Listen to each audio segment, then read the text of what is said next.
John almost missed the bus that morning, not because he was late, but because he stopped walking. His foot hovered mid-step, frozen above the cracked sidewalk, as if his body had paused before his mind could catch up. It wasn't dramatic. No loud sound, no sudden realization, just something small on the ground that made him hesitate.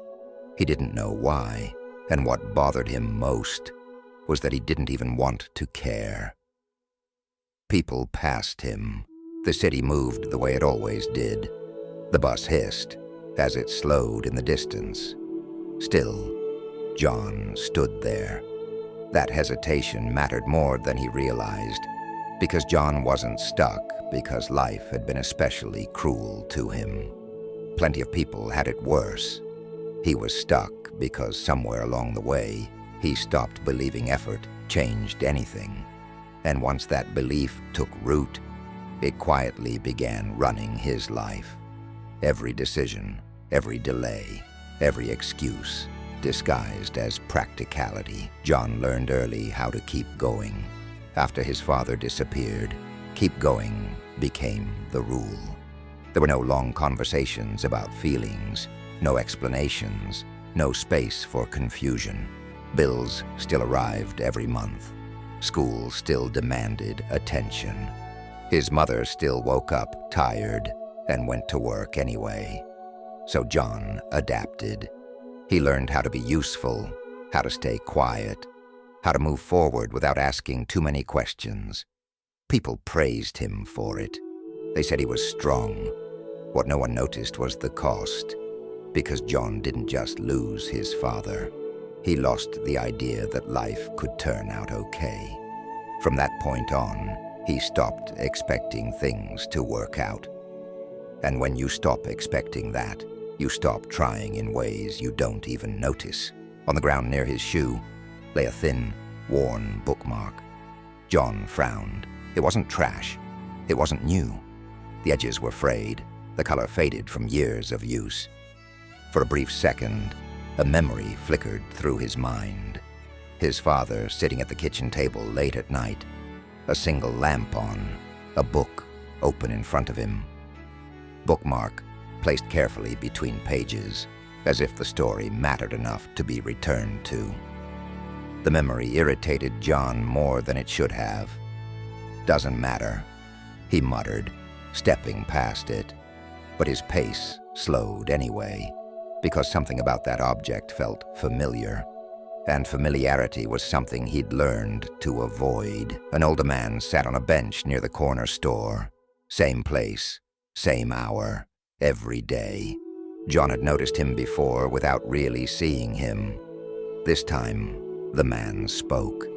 "You walk like someone who's already decided how his life ends." The words landed heavier than John expected. He stopped.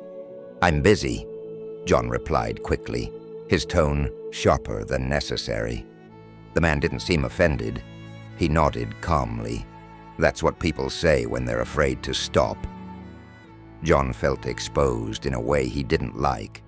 He almost walked away. Almost. The man lifted a book from beside him. John noticed the cover immediately. Same pattern as the bookmark he'd ignored earlier. "This helped me," the man said, "when I stopped believing effort mattered." John felt something tighten in his chest. "I don't need help," he snapped. The man didn't argue, didn't insist. "Then don't take it," he said gently. That should have been the end of it. John turned away. 3 steps. Then he stopped. That pause, brief, uncomfortable, was the first real decision John had made in years. The next morning, John returned to the bench. The man wasn't there. For a moment, John felt foolish for coming back. Then he noticed something beneath the bench leg, a small carved stone. Rough, uneven, clearly handmade. John picked it up. His father used to carve small things like that when money was tight. Little projects to keep his hands busy, his mind quiet. John's jaw tightened. This wasn't a coincidence anymore. And for the first time in a long time, the resistance he'd built around himself began to crack. Later that day, a folded note slid across the pavement and stopped near his shoe. John stared at it longer than necessary. Part of him didn't want to open it, because opening it meant admitting something mattered, and caring meant risk. Still, he unfolded it. You don't move forward when you feel ready. You move forward when you're tired of staying still. John let out a short, bitter laugh, then stopped, because the sentence was true. And truth, when you've avoided it long enough, is uncomfortable. That evening, John returned to the park. The old man was there again. "You knew my father," John said quietly. The man didn't deny it. "He sat where you sit," the man replied. "He carried weight he never spoke about." John clenched the stone in his hand. He thought silence was strength. The man continued. It wasn't. Something in John snapped. "I don't want to hear this."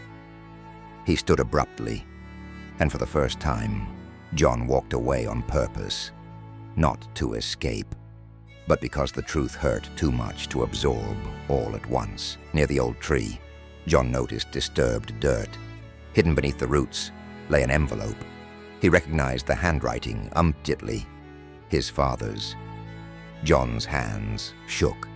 He almost tore it open, then stopped. Inside, the message was simple. "I didn't leave because of you. I left because I didn't know how to face myself. Don't repeat my mistake." Everything clicked. The bookmark, the carving, the words. His father hadn't disappeared without a trace. He had been leaving pieces behind, hoping one day John would be strong enough to see them. John didn't collapse. He didn't cry for hours.